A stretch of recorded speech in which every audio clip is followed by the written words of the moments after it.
C'est un discours prononcé en janvier 2012 par François Hollande, alors candidat à la magistrature suprême. Le discours du Bourget, entré dans les annales et dans lequel il tensait un adversaire supposé. Mon véritable adversaire. Il n'a pas de nom, pas de visage, pas de parti.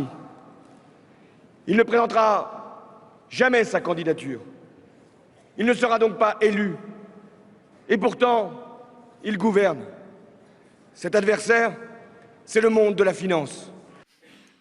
Et pourtant, il gouverne, disait-il en parlant du monde de la finance. Il aurait tout aussi bien pu parler des grands corps de l'État.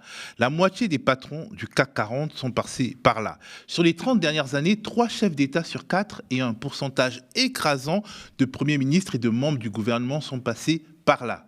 Corps des ponts et chaussées, des mines, inspection des finances, cour des comptes. Ces entités bien spécifiques que l'on intègre à la sortie des grandes écoles comme l'ENA ou Polytechnique constituent-elles une caste ?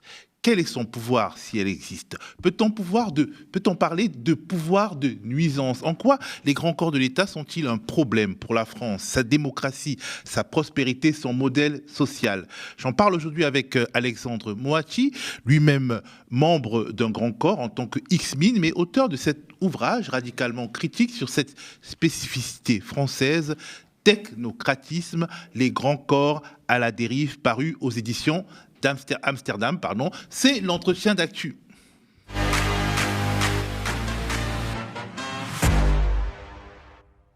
Bonsoir Alexandre Moati et bienvenue sur le plateau du Média. Bonsoir Théophile. En parlant des grands corps de l'État, vous décrivez un monde de la certitude de soi et de l'arrogance dès le début de votre livre. Et comme on a mauvais esprit, on pense tout de suite à Emmanuel Macron. Mais plus sérieusement, c'est quoi les grands corps de l'État ? Quand et comment sont-ils nés et à quoi servent-ils aujourd'hui ? Qu'est-ce qui les rend si arrogants ? Vous l'avez dit, ces grands corps, c'est ceux qui prennent les premiers de l'X, les 30 premiers de l'X, le corps des mines, le corps des ponts, de Polytechnique, oui, pardon, et de l'ENA. L'ENA a été supprimée, mais remplacée par quelque chose qui est encore un plus gros machin. Mais il reste les corps d'inspection des finances, Conseil d'État, Cour des comptes. Et on peut même considérer que la fonction de ces écoles, c'est de produire ces membres de grands corps, qui existent en effet depuis assez longtemps, depuis presque 200 ans pour certains, qui ont peut-être apporté quelque chose. À l'époque, ça servait à quoi les grands corps ? Les ponts et chaussées, par exemple, c'était vraiment construire des routes, des ponts au 19e siècle, jusqu'à des villes nouvelles dans les années 60. On peut être pour ou contre, mais il y avait une certaine fonction. Le corps des mines, c'était l'inspection du travail dans les mines. L'inspection des finances, c'est le corps qui s'est le plus atomisé dans le privé, on y reviendra. Et le Conseil d'État et la Cour des comptes, c'est deux corps qui sont sanctuarisés à l'heure actuelle. Mais à l'origine, ils servaient à... Le Conseil d'État, ça sert toujours, c'est le Conseil du gouvernement dans les lois, et c'est juge c'est appel en tribunal administratif, en fait. Et la France est un des seuls pays où il y a comme ça des juridictions administratives séparées, et la Cour des comptes, vous connaissez un peu sa fonction. Elle a donné aussi le président de la République, on vient de voir, là, M. Hollande, comme M. Chirac d'ailleurs. L'inspection des finances, c'est M. Macron. M. Macron n'a eu que des premiers ministres issus des grands corps. M. Édouard Philippe du Conseil d'État, M. Castex de la Cour des comptes, Mme Borne, X-Pont. Donc voilà, c'est un peu une technocratie qui a pris le pouvoir en 2017. En gros, c'est à moins de 30 ans qu'on intègre tous ces corps. Et alors, c'est les personnes qui ont fait des grandes écoles hyper sélectives, qui sont souvent passées par des prépas, qui au final, à l'issue de ces grandes écoles, sont dans les mieux classés, qui finissent par entrer dans ces corps d'État et à reproduire une sorte de sociabilité qui exclut de facto du pouvoir, d'une grosse partie du pouvoir politique, 99,99% des Français. Oui, ça c'est certain, mais aussi d'autres énarques, d'autres polytechniciens. C'est une micro-élite, presque une pico-élite qui se reconnaît en tant que telle. Et encore au sein du corps des mines, ou de... c'est pas tous...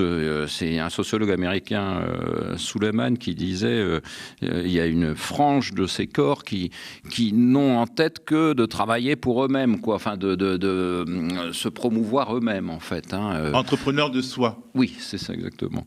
Et donc, ceci s'est quand même beaucoup dégradé aussi. Enfin, Suleiman disait ça il y a 40 ans, mais depuis une vingtaine d'années, ça s'est pas mal dégradé. On voit tout ce que cette prédiction avait de vrai, avec... oui, par exemple, c'est des gens qui vont beaucoup dans le privé, vous disiez, les patrons du CAC 40, mais aussi beaucoup de casses, des gens qui essayent d'être dans des comités exécutifs de grands groupes, et c'est pas forcément une bonne chose ni pour eux ni pour les groupes en question. On reviendra dessus, mais je voulais savoir aujourd'hui, quels sont les corps de l'État les plus puissants? Vous parlez beaucoup dans votre livre du Conseil d'État. Oui. Non, mais je vous dis, moi, mon champ d'études, c'est ces 5-là. Corps des mines, corps des ponts issus de Polytechnique, Conseil d'État, Cour des comptes, Inspection des finances. Je vous dis, dans un cas, c'est les 30 premiers, dans l'autre cas, c'est les 20 premiers de l'ENA. Voilà, c'est des milieux assez fermés, donc qui vont soit vers l'entreprise, soit vers la politique aussi. Les deux, par exemple, on parlait Conseil d'État. Dans notre dirigeant actuel, on va faire un peu de name dropping, qui est membre de quel corps? Ah oui, je vous l'ai dit pour les premiers ministres de Macron. Macron lui-même est de l'inspection des finances. Pour les premiers ministres, je vous l'ai dit. Pour les deux présidents des plus grandes régions françaises de droite, donc l'Île-de-France et Auvergne-Rhône-Alpes, sont énarques, membres du Conseil d'État. Donc voilà, c'est des gens qui ont choisi, eux, la politique. Donc voilà, c'est... et dans les grandes entreprises, il y en a aussi. Oui, bien sûr, oui. Par exemple par exemple, le président du conseil de surveillance d'Orange, par exemple le président de Total, par exemple le président du conseil de président de Veolia, enfin le président de Vinci, enfin beaucoup d'entreprises, enfin des entreprises très puissantes qui ont affaire à l'État aussi d'une certaine manière. Donc c'est aussi on peut employer un peu le terme peut-être néolibéralisme, c'est-à-dire la France se caractérise par ces grands corps qui sont un peu la matrice du néolibéralisme, c'est-à-dire qu'ils sont du côté de l'État et du côté du privé, sur la privatisation. Et pour vous, c'est un problème? Oui, parce que quand on voit certains problèmes dans des entreprises qui ont quasiment disparu, ou certains, alors c'est des choses plus rampantes comme des privatisations, des partenariats privés-publics, ça aussi quand j'entends partenariat privé-public, moi c'est souvent la privatisation des profits et la mise en public des pertes. Donc, est-ce qu'on peut avoir quelques exemples de ce mélange de genres et voir en quoi il altère, il contrevient à l'État, à l'intérêt général. Des exemples dans l'actualité récente. Des exemples dans l'actualité récente, déjà, il y a quand même, faut bien le dire, et c'est rarement dit, des catastrophes industrielles et financières, si vous voulez, dans des grosses entreprises, quoi. Donc, les exemples, je peux vous les donner. Ça commence dans les années 90 avec le Crédit Lyonnais. On n'a pas fini de payer ça. Quand on parle Crédit Lyonnais, on parle beaucoup de Bernard Tapie, mais derrière, il y a des... je parle des patrons. Je parle des patrons, là. L'inspection des finances, elle tient les banques françaises depuis la Libération. Donc, depuis 1945, et encore sous l'occupation aussi d'ailleurs, depuis 1945, c'est que des inspecteurs des finances. Donc ça commence avec le Crédit Lyonnais, un truc qu'on a complètement oublié qui s'appelle le GAN, le Groupement des Assurances Nationales, qui a été volé en éclats. Ça continue avec des entreprises financières comme Dexia, où c'était un patron du corps des ponts, un brillant haut fonctionnaire qui a déraillé en tant que... À un moment, il était à la Caisse des dépôts et puis il a déraillé en tant que patron de Dexia. Vous avez Areva, vous avez Péchinet. Areva, où il y a les scandales, notamment le scandale Uramine. Oui, par exemple, oui, tout à fait, oui. Donc ça s'appelle plus comme ça, tellement ça a été scandaleux. Ça s'appelle Orano maintenant. Et donc Péchinet, c'est une boîte. La France, c'est le pays où on a découvert l'aluminium quand même. Hein. C'était au Beau-de-Provence, près d'Aix-en-Provence, la bauxite, et quasi plus d'entreprises industrielles à décision française d'aluminium, quoi. Donc voilà, tout ça, c'est la France se caractérisant par avoir plus de grandes entreprises qu'ailleurs, et malheureusement que les autres pays, et malheureusement moins de PMI que les autres pays voisins. Et ces grandes entreprises sont souvent, disons, menées à la casse par des personnes dont la caractéristique est d'être membre des grands corps de l'État. On pourrait dire, mais en fait, ce sont juste des mauvais gestionnaires. Pourquoi vous insistez sur le fait qu'ils soient membres des grands corps de l'État? Mauvais gestionnaire. Pourquoi mener à la casse, c'est peut-être un peu sévère. C'est-à-dire, il se trouve qu'elles ont disparu, ces entreprises. Bon, voilà. Moi, je me suis amené à m'interroger. Du coup, je me dis, pourquoi on prend ces gens-là ? Pourquoi est-ce que c'est la bonne formation pour être finalement chef d'entreprise ou même membre de comité exécutif de grands groupes? C'est pas n'importe quoi. Moi, j'ai tendance à respecter les entreprises, notamment qui marchent bien. Mais quand elles marchent mal, je me demande comment ces gens-là ont été formés. Pourquoi ces gens-là sont toujours sélectionnés dans ces mêmes creusets, en fait. Et puis pourquoi sont-ils comme ça? Ont-ils une onction d'État? Parce que le truc, c'est comme vous disiez, 26, 27 ans, enfin on rentre à 22, 23 ans, on fait un poste en cabinet ministériel et après on part dans le privé, quoi. Donc pourquoi l'État donne-t-il une espèce de sous-traite? Pourquoi l'État accepte-t-il de former pour le compte du privé des cadres exécutifs des grandes entreprises? On peut dire que c'est une stratégie de puissance de l'État. Si les cadres, les grands patrons du privé sortent de Montgiron, ça veut dire que peut-être, dans le cadre de la mondialisation, ils vont mieux défendre l'intérêt national que des cadres qui n'ont pas été biberonnés on va dire à la mamelle de l'État, peut-être. Je fais l'avocat du diable. Oui, non, mais on n'avait pas tort, c'est des arguments qu'on peut entendre. Hein. C'était le cas déjà dans les années 80, etc. Là, il y avait des grands patrons du corps des ponts, ça s'appelait la Générale des Eaux, la Générale d'électricité. Un sociologue qui s'appelait Weber, qui était après devenu député socialiste, avait fait une très bonne étude. Il disait que c'est des entreprises biberonnées au contrat d'État, quoi. Et l'État intervient toujours beaucoup en France dans les entreprises, sur Engie, sur écoutez, je ne sais pas comment ça se passe. Pour l'instant, je vois les résultats ne sont pas extraordinaires, quoi. Il y a toute une désindustrialisation française aussi. Il faut bien dire ce qui est. On commence à la voir maintenant. Ça commence à se voir. Alors, la désindustrialisation, elle part quand même des grands groupes pour avoir après des conséquences fatales pour les PMI sous-traitantes. Hein. Donc la désindustrialisation est la conséquence et l'échec de ces grands corps de l'État qui, par ailleurs, d'un point de vue politique, dirigent la France et l'amènent peut-être pas au meilleur endroit. C'est-à-dire, en fait, ils sont à la fois responsables de l'état politique du pays et de l'état économique du pays. Un peu, oui. Je ne veux pas faire de la monocausalité, mais moi, j'ai souhaité mettre ça sur la table parce que c'est jamais discuté. Et Macron s'en est même rendu compte d'une certaine manière, puisque la première, vous le disiez au départ, là, la première mesure qu'il donne dans son fameux discours, là, 25 avril 2019, à la suite de ces grands débats en province, là, il dit « Je souhaite que nous supprimions les grands corps ». Les journalistes ne voyaient même pas ce que c'était, à la limite. Donc, voilà, bon, la façon dont il le fait, je trouve ça va dans le sens d'un libéralisme incroyable, quoi. Bon, mais c'est vrai qu'on est toujours à la frontière, quoi. Il ne faut pas faire n'importe quoi. Est-ce qu'il fait bien de supprimer les grands corps? Est-ce qu'il les supprime vraiment? Par exemple, oui, il supprime l'inspection des finances, corps dont il est issu. D'ailleurs, c'est intéressant psychanalytiquement, c'est intéressant de voir, parce que le fait que M. Macron soit... l'élection de M. Macron, c'est pas un hasard au sein de l'inspection des finances. Il a été rapporteur du rapport Attali, qu'on va appeler Attali-Macron bientôt. Tous ces rapports là qui viennent d'inspection des finances, comme le rapport Noraminck sur l'informatique démocratisation de la société il y a une trentaine d'années.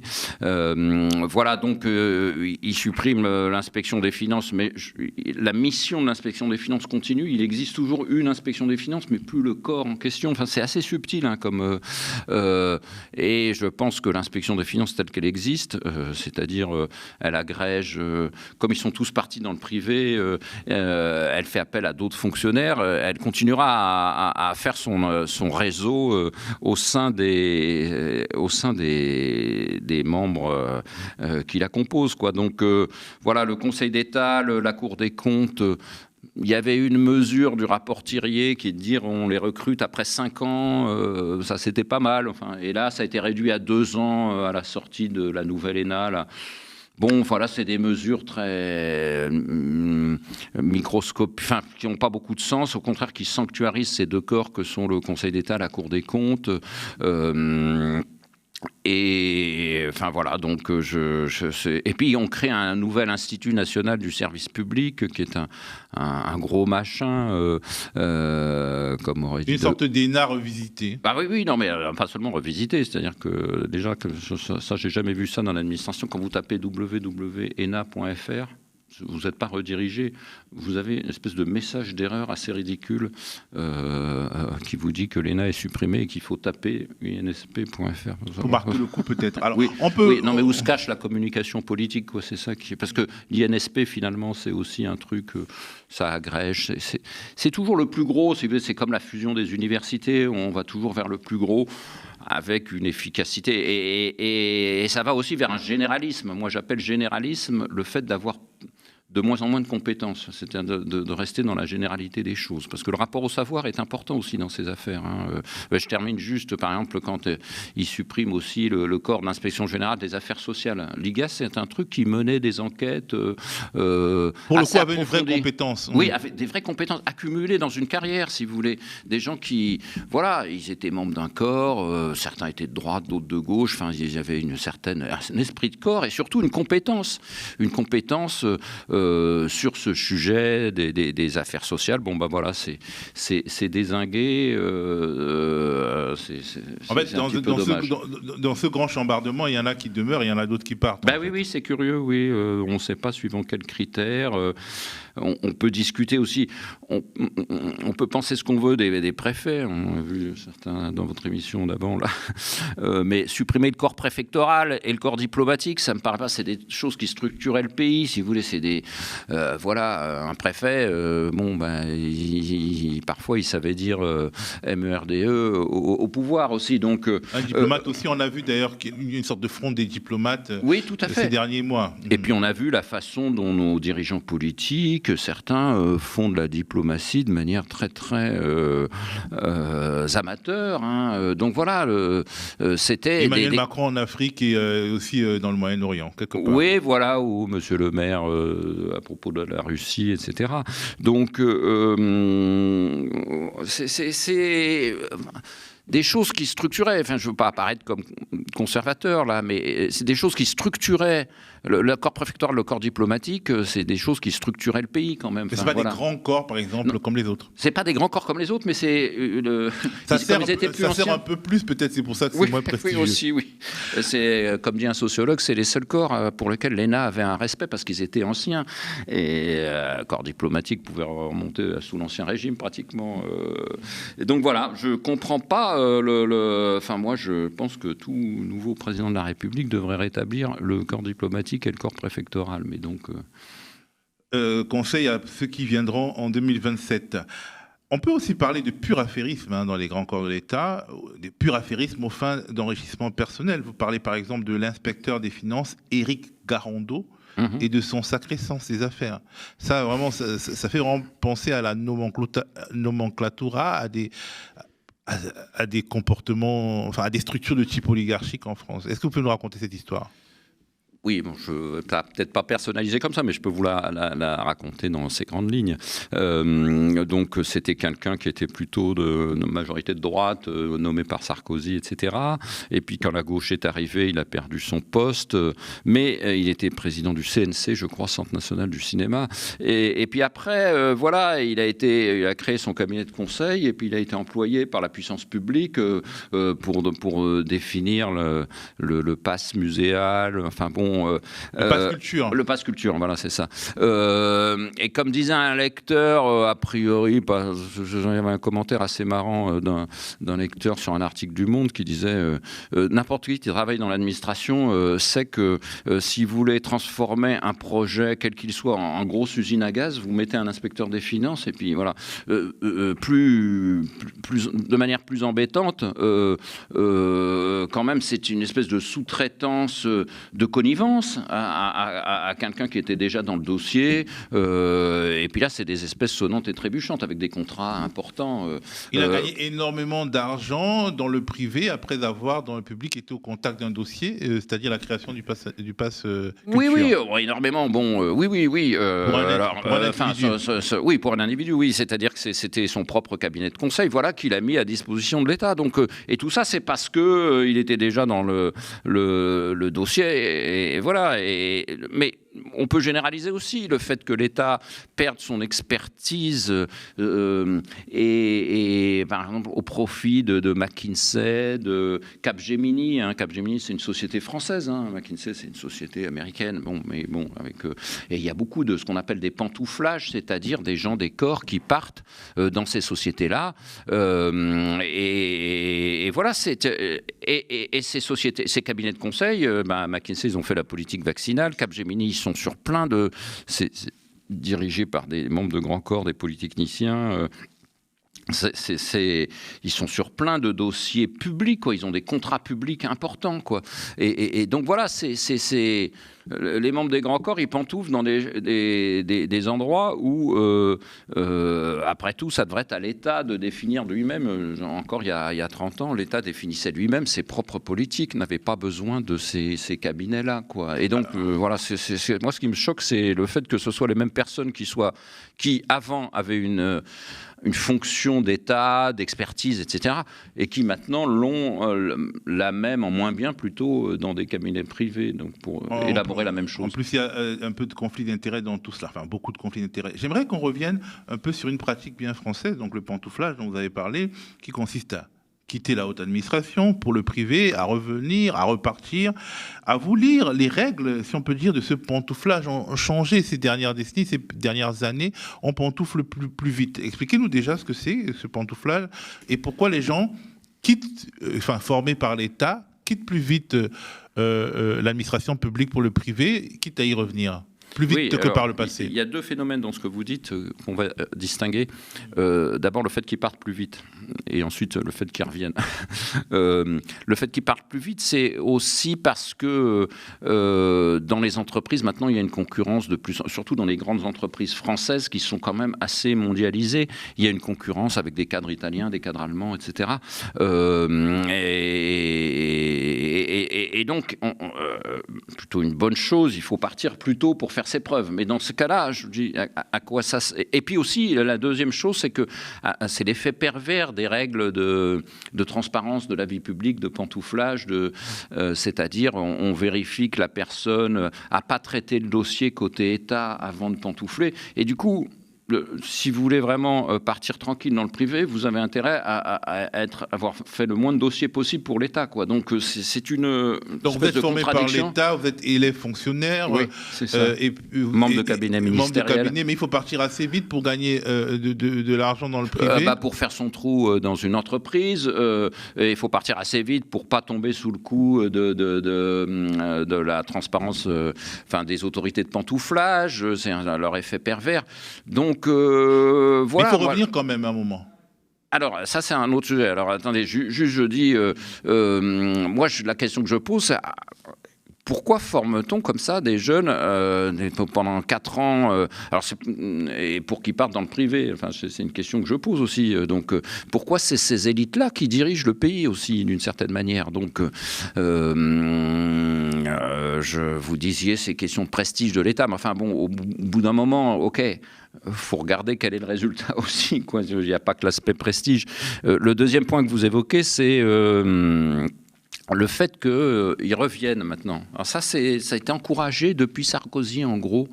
Peut-être un exemple bien précis de haut fonctionnaire, directeur général de la modernisation de l'État, revenant de McKinsey, X-Pont, année 2008-2009, avec Woerth. Éric Woerth. Oui, voilà. Et ça a été...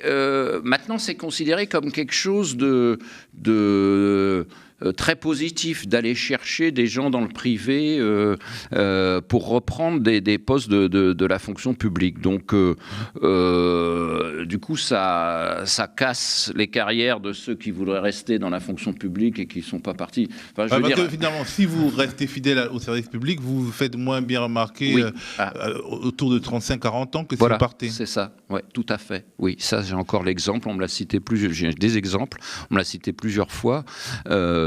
Que finalement, ces histoires, on appelle ça le rétro-pantouflage, c'est-à-dire revenir au service de l'État après avoir fait un tour dans le privé, tour qui n'est pas forcément d'ailleurs très glorieux parfois. Hein, donc, une ligne sur le CV. Oui, et ça casse les carrières des autres, quoi. Donc voilà, non, mais ces histoires de rétro-pantouflage, maintenant c'est porté au pinacle, comme si c'était par exemple, il y a quelqu'un qui vient d'être nommé pour la réindustrialisation, il était conseiller de Hollande, ensuite il est parti dans le privé, ensuite Macron l'a récupéré, ensuite il est parti au bout de 2 ans, ensuite il est renommé en tant que privé consultant, un peu comme Garando, là, donc on se dit comment on fait des politiques industrielles ou de réindustrialisation avec des allers-retours comme ça, quoi. Donc, et finalement, on travaille pour qui? C'est-à-dire, quand vous êtes parti formellement de votre entreprise privée, est-ce que votre cœur en est parti? Est-ce que vous ne continuez pas à travailler au sein de l'État pour votre ancien patron? Il y a ça qui aussi, sera peut-être votre futur patron. Ou bien pour entretenir mon réseau, pour recréer ma propre boîte, etc. Donc privé, quoi. Oui, vraiment, je me demande, dans ces exemples-là de rétro-pantouflage, ces allers-retours, comme les cabinets ministériels, finalement, pourquoi s'appuie-t-on sur des profils comme ça pour faire les politiques publiques? Or, les cabinets ministériels sont de plus en plus importants maintenant, donc voilà, c'est... Vous utilisez un terme qui m'a fait un peu rigoler, le géronto rétro-pantouflage.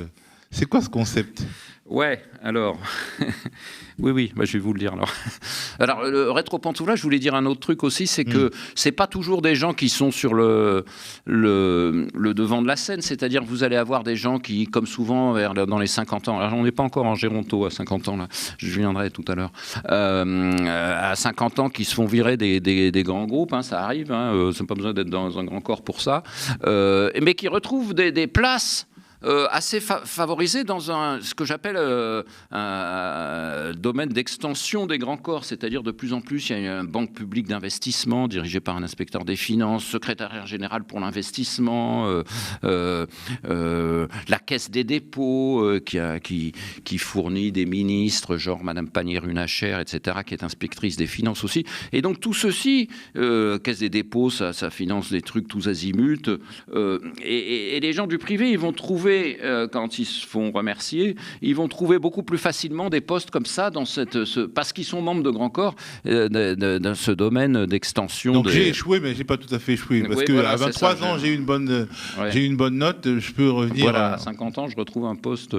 Le géronto rétro-pantouflage, c'est un peu plus âgé, c'est-à-dire qu'on va faire appel à des gens qui ont été très prestigieux, comme l'ancien patron de Renault pour Monsieur Schweitzer, pour diriger la HALD. Bon, ça c'est très bien, pourquoi pas. Autorité de lutte contre les discriminations. Voilà, ou le conseil d'administration de Sciences Po, etc. Mais à ce moment-là, il ne faut pas qu'on reste administrateur de sociétés privées. Je veux dire, c'est pas possible ça. Ok, il est inspecteur des finances, il a des accointances dans certains réseaux de gauche socialiste, là, de gauche fabiusienne, là. Mais on ne peut pas rester administrateur d'AstraZeneca, administrateur de Volvo. AstraZeneca qui fait des vaccins et à ce titre travaille avec l'État. Oui, en plus. Donc voilà, moi, c'est un peu les propositions que je fais à la fin, quoi, de séparer vraiment les fonctions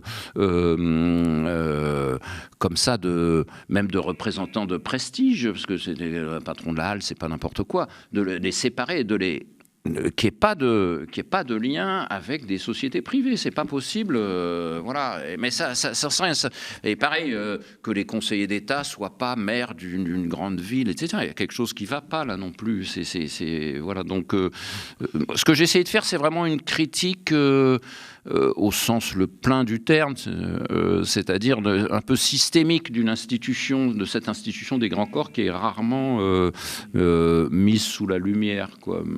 Alors, ce qui me semble important, c'est on parle beaucoup de diversité en France depuis 10 ans environ, mais en réalité, il n'y a rien de moins divers d'un point de vue sociologique que ces grands corps. C'est-à-dire que si ce sont eux si c'est par ce biais qu'on recrute ceux qui vont gouverner le pays, qui sont pour la plupart du temps des enfants de milieux eux-mêmes déjà favorisés. En tout cas, c'est ça que les études sociologiques nous permettent de savoir sur les résultats aux grandes écoles, qui font absolument pas partie des minorités ethniques, par exemple. On ne va pas renouveler le personnel administratif ni politique en France. On va faire des nominations politiques cosmétiques de certaines personnes, mais le cœur du pouvoir va rester très homogène. Oui, oui. Ah, vous pouvez même dire avec certains sociologues que dans des petits milieux comme ça, on parle de milieux de 15 personnes. Et si vous prenez que le corps des mines, oui, c'est 15 personnes. Le corps des ponts, c'est 15 personnes par an. Toute personne qui vient de l'extérieur, ou qui par hasard viendrait d'un milieu différent, prendrait systématiquement la doxa. Donc, je veux dire, il serait intégré. Oui, à c'est ça. Ça, c'est en fait en réalité. Ça, c'est une vieille idée. Ça, c'est même Chevènement que il dénonçait certains trucs de l'ENA en 1967 quand il y était. Il disait ça. Il citait le philosophe Alain qu'on a un peu oublié, qui disait la même chose aussi. Donc voilà, je ne suis pas du tout contre la diversité, etc. Je dis juste que dans un cadre pareil, dans un cadre si restreint, une micro-élite, une pico-élite, l'effet que peut avoir quelqu'un qui vient d'ailleurs serait quand même assez limité et peut-être qu'il peut être retourné même. Mais il faut faire attention aussi parce que c'est un autre sociologue, Suleiman, je crois que j'ai cité déjà, qui dit ça. Il y a 3 piliers, il y a un trépied.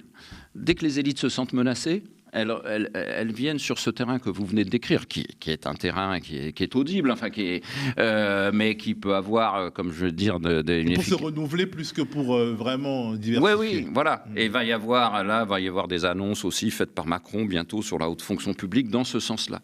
Mais ça sera toujours pour la diversité, la diversité du recrutement, la diversification du recrutement, avec des conséquences, à mon avis, assez limitées quand même sur le système lui-même, mais pour ne pas parler des 2 autres pieds du trépied, qui sont la légitimité et les résultats. Recrutement, légitimité, résultat. On va toujours dire c'est le recrutement, il faut changer de recrutement, etc. La légitimité, c'est un truc assez particulier, c'est aussi important. Au fond, vous ne servez à rien, quoi que vous disiez. On peut leur dire ça, que vous renouveliez ou pas. Oui, c'est ça, oui. Et puis la légitimité, ça peut être aussi de dire pourquoi on forme ces élites comme ça, pourquoi ces canaux-là, pourquoi par Polytechnique, pourquoi par l'ENA, pourquoi par ces premiers de Polytechnique, pourquoi finalement la légitimité, c'est de dire est-ce qu'on ne peut pas imaginer autre chose, alors ça, qui entraînerait d'autres profils éventuellement, mais déjà il faudrait réfléchir au mode de formation. Et maintenant les résultats aussi. Et les résultats, c'est ce qu'on vient de dire sur les j'appelle ça moi les bérésinats industrielles et financières, les effets de connivence, etc. Donc voilà, ce trépied est important et il faut toujours se méfier des débats qui sont toujours récupérés sur le thème voilà, il faut... parce qu'une personne ou 2 sur 15, ça change pas beaucoup, surtout quand elle est complètement... mais bon, il faut le faire, oui. Alors, Alexandre Moati, est-ce que vous êtes un traître? Parce que dans le fond, vous êtes un X-Min. Pourquoi vous écrivez ce livre, Technocratisme contre vos camarades? Ouais, alors c'est pas contre mes camarades, parce que c'est contre une certaine frange de mes camarades du corps des mines ou des autres corps. Une certaine frange, Souleymane disait une certaine frange. Qui joue sa propre carte, quoi. Et qui malheureusement, c'est elle qui tient et Macron était comme ça, l'inspection des finances. Minc, inspecteur des finances, disait. Macron est venu me rendre visite quand il est rentré à l'inspection des finances. Les ambitieux font ça. Alors, l'ambition n'est pas forcément un défaut, mais enfin, à voir que...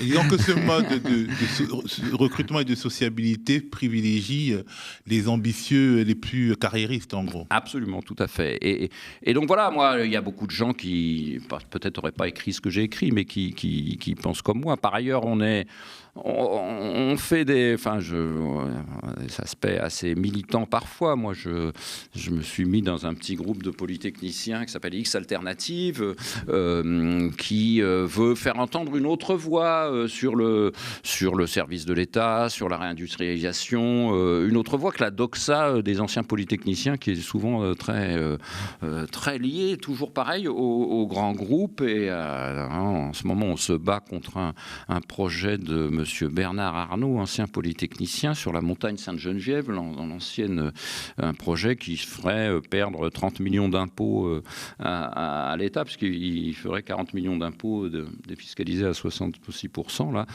Voilà quoi, donc c'est surtout un grand projet inutile qui est creuser 3 niveaux de sous-sol dans un tout petit espace à la montagne Sainte-Geneviève pour après faire des défilés de mode, etc. Enfin voilà, ça aussi c'est... Et de le faire dans le cadre d'une fondation.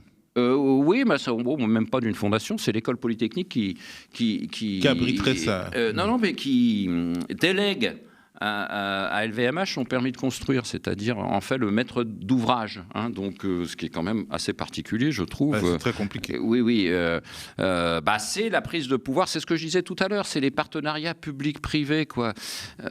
Je pense que côté des fonctionnaires, devrait y avoir une éthique de l'État, au conseil d'administration de Polytechnique, à la direction de Polytechnique, qui empêche ce genre de projet. Oui, il faut revenir à une forme d'éthique de l'État, parce que c'est PPP, la partenariat public-privé, dans le domaine du patrimoine historique ou dans des domaines économiques comme la privatisation des autoroutes, ça commence à se voir, quoi, que ça pose problème. Que le verre est dans le fruit. Oui, voilà.